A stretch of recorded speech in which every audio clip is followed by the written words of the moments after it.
Assalamualaikum warahmatullahi wabarakatuh.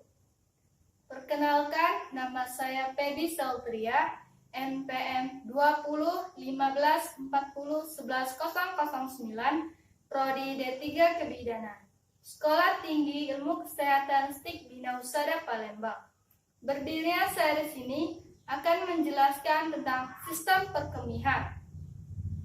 Sistem perkemihan atau sistem urinaria adalah suatu sistem di mana terjadinya proses penyaringan darah, sehingga darah bebas dari zat-zat yang tidak dipergunakan oleh tubuh dan menyerap zat-zat yang masih dipergunakan oleh tubuh. Zat yang tidak dipergunakan oleh tubuh larut dalam air dan dikeluarkan berupa urin atau air kemih. Susunan sistem perkemihan atau sistem urinaria. Yang pertama, ginjal. Ginjal terletak di bagian belakang dari kapum abdominalis, di belakang peritoneum, pada dua sisi pebral lumbalis 3 yang terletak langsung pada dinding abdomen. Bentuknya seperti biji buah kacang merah, jumlahnya ada 2, buah kiri dan kanan. Ginjal kiri lebih besar daripada ginjal kanan. Bagian-bagian ginjal, yang pertama kulit ginjal atau korteks. Kulit ginjal terdapat bagian yang bertugas melaksanakan menyaring darah yang disebut nefron, tempat penyaringan darah. Banyak yang mengandung kapiler darah yang tersusun bergumpal-gumpal yang disebut glomerulus. Glomerulus dikelilingi oleh simpai Bowman, dan gabungan antara glomerulus dengan simpai Bowman disebut badan Maupihi. Yang kedua, sumsum ginjal atau medula. Sumsum ginjal terdiri beberapa badan berbentuk kerucut yang disebut dengan piramida renal dengan dasarnya menghadap korteks dan pucuknya disebut apex atau papilla renis mengarah ke bagian dalam ginjal. Yang ketiga, rongga ginjal atau pelvis renalis. Pelvis renalis adalah ujung ureter yang berpangkal di ginjal, berbentuk corong lebar sebelum berbatasan dengan jaringan ginjal. Pelvis renalis bercabang 2 atau 3 disebut calyx mayor, yang masing-masing bercabang berbentuk beberapa calyx minor yang langsung menutupi papilla renis, dan piramida calyx minor ini menampung urin yang keluar dari papilla. Dari calyx minor, urin masuk ke calyx mayor, ke pelvis renis, ke ureter, hingga ditampung dalam kantong kemih. B. Fungsi ginjal. Yang pertama, mengekresikan zat-zat sisa metabolisme yang mengandung nitrogen, misalnya amonia. Yang kedua, mengekresikan zat-zat yang jumlahnya berlebihan, misalnya gula dan vitamin yang berbahaya, misalnya obat-obatan, bakteri, dan zat warna. Yang ketiga, mengatur keseimbangan air, garam dengan cara osmoregulasi. Yang keempat, mengatur tekanan darah dalam arteri dengan mengeluarkan kelebihan asam atau basa. C. Tes fungsi ginjal. Yang pertama, tes untuk protein albumin. Bila kerusakan pada glomerulus atau tubulus, maka protein dapat bocor masuk ke dalam urin. Yang kedua, mengukur konsentrasi urenum darah. Bila ginjal tidak cukup mengeluarkan urenum, maka urinum darah naik di atas kadar normal. Ketiga, tes konsentrasi. Dilarang makan atau minum selama 12 jam untuk melihat sampai seberapa tinggi berat jenis naiknya. Yang D, peredaran darah dan persyaratan ginjal. Dan plexus cerealis, saraf ini berfungsi untuk mengatur jumlah darah yang masuk ke dalam ginjal. Saraf ini berfungsi bersama dengan pembuluh darah yang masuk ke ginjal. 2. Ureter, terdiri dari 2 pipa masing-masing bersambung dari ginjal ke kantong kemih.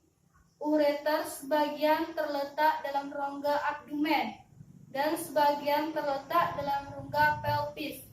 Lapisan dinding ureter terdiri dari dinding luar jaringan ikat atau jaringan fibrosa, lapisan tengah otot polos, lapisan sebelah dalam lapisan mukosa, pelsikulasi urnaria, kantong kemih. Kantong kemih dapat mengembang dan mengempis seperti balon karet, terletak di belakang simfisis pubis di dalam rongga panggul. Bentuk kantong kemih seperti kerucut yang dikelilingi oleh otot yang kuat berhubungan ligamentum vesicombicalis medius. Bagian vesicoumatarium terdiri dari fundus, yaitu bagian yang menghadap ke arah belakang dan bawah. Bagian ini terpisah dari rektum oleh yang terisi oleh jaringan ikat. Fundus deferens, vesica seminalis, dan cortex. 2. Korpus, yaitu bagian antara vertex dan fundus.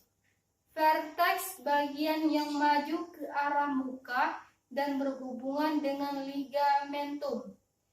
Vesicombilicalis, dinding kantong kemih terdiri dari beberapa lapisan, yaitu peritoneum atau lapisan sebelah luar. Tunica nuclearis, tunika submukosa, dan lapisan mukosa, lapisan dalam. 4. Ureter merupakan saluran sempit yang berpangkal pada kantong kemih yang berfungsi menyalurkan air kemih keluar. Ureter pada laki-laki terdiri dari ureter protariah, ureter membranosa, dan ureter cavernosa. Muara ureter pada wanita terletak di sebelah atas vagina atau antara klitoris dan vagina. Dan ureter di sini hanya sebagai saluran ekskresi. Urin atau air kemih, jumlah ekskresi dalam 24 jam tergantung dari masuknya cairan serta faktor lainnya. 2. Warna bening muda dan bila dibiarkan akan menjadi keruh. Bau khas air kemih bila dibiarkan terlalu lama maka akan berbau amoniak. Berat jenis reaksi asam bila terlalu lama akan menjadi alkalis. Tergantung pada diet sayur menyebabkan reaksi alkalis dan protein memberi reaksi asam. Komposisi air kemih. Air kemih terdiri dari kira-kira 95% air. Zat sisa nitrogen dari hasil metabolisme protein, asam urea, amoniak, dan kreatinin. Elektrolit natrium, kalsium, NH3, karbohidrat, fosfat, dan sulfat. Pigmen, toksin, hormon. Mekanisme pembentukan urin dan sekitar 1200 ml darah yang melalui glomerulus setiap menit berbentuk 120 sampai 125 mm filtrat Setiap harinya terdapat berbentuk 150 sampai 180 liter. Namun dari jumlah ini hanya sekitar 1% atau 1,5 liter yang akhirnya keluar, sebagian kemih dan sebagian diserap kembali. Tahap-tahap pembentukan urin. Proses filtrasi terjadi di glomerulus. Proses ini terjadi karena permukaan afaren, maka terjadi penyerapan darah. Sedangkan bagian yang tersaring adalah bagian cairan darah kecuali protein. Cairan yang tersaring ditampung oleh simpai Bowman yang terdiri dari glukosa, air, sodium, klorida, sulfat, bikrobat, dan lain-lain.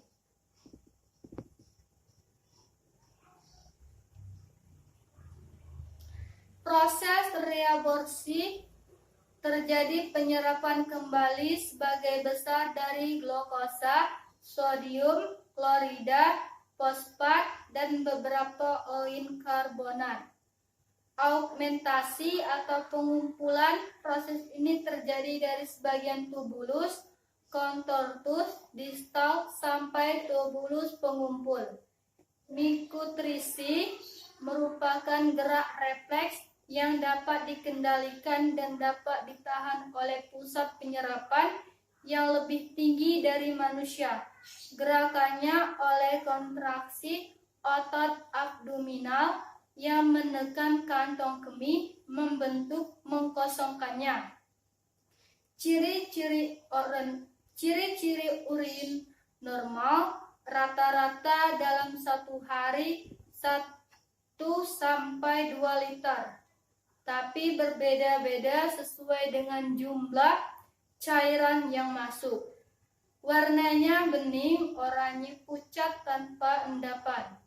Baunya tajam, reaksinya sedikit asam terhadap lakmus dengan pH rata-rata 6. Terima kasih, itulah penjelasan tentang sistem perkemihan atau sistem urinaria.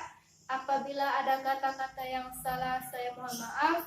Kepada Allah saya mohon ampun. Wabillahi taufiq wal hidayah. Wassalamualaikum warahmatullahi wabarakatuh.